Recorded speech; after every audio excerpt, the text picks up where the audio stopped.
রসুল পাক সাল্লাল্লাহু আলাইহি সাল্লাম নূরের তৈরি নন, আমার রসুলের মুখ দিয়ে মাটির গন্ধ বের হয়।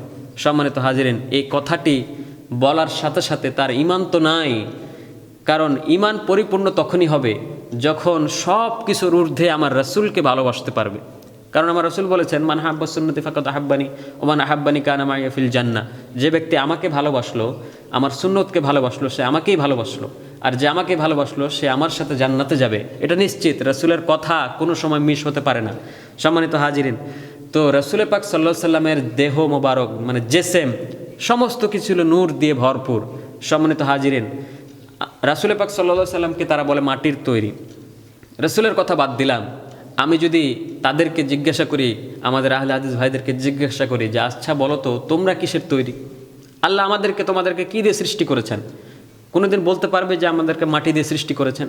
আল্লাহ কি তোমাদের মায়ের রেহেমের ভিতরে মাটি দোলা করে মানুষ বানায় কি ঢুকাই দিয়েছিল নাকি? সম্মানিত হাজিরিন, আল্লাহ পাক আমাদেরকে নাপাক পানি থেকে সৃষ্টি করেছেন, নাপাক পানি থেকে। সম্মানিত হাজিরিন, তাহলে আমরা নিজেরাই তো মাটির তৈরি না। আমাদের ভিতরে মাটির উপাদান থাকতে পারে, কিন্তু মাটি দিয়ে তৈরি না। মাটি দিয়ে তৈরি করেছেন বাবা হযরতে আদম আলাইহিস সালামকে আল্লাহ মাটি দিয়ে তৈরি করেছেন, কিন্তু আমাদেরকে তৈরি করেছেন মাটি থেকে পানি বার করে।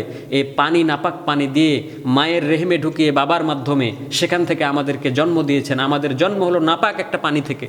সম্মানিত হাজিরিন, তাহলে এই সব জাহেলে মুরাক্কাবগুলি, এরা হচ্ছে জাহেলে মুরাক্কাব গায়রে মুফিদ, এদের কোনো এলেম নাই, কোনো কিছুই নাই। সম্মানিত হাজিরিন, আল্লাহ পাক যাতে আমাদেরকে এরকম ফিতনা থেকে হেফাজত করেন, বলেন আমিন।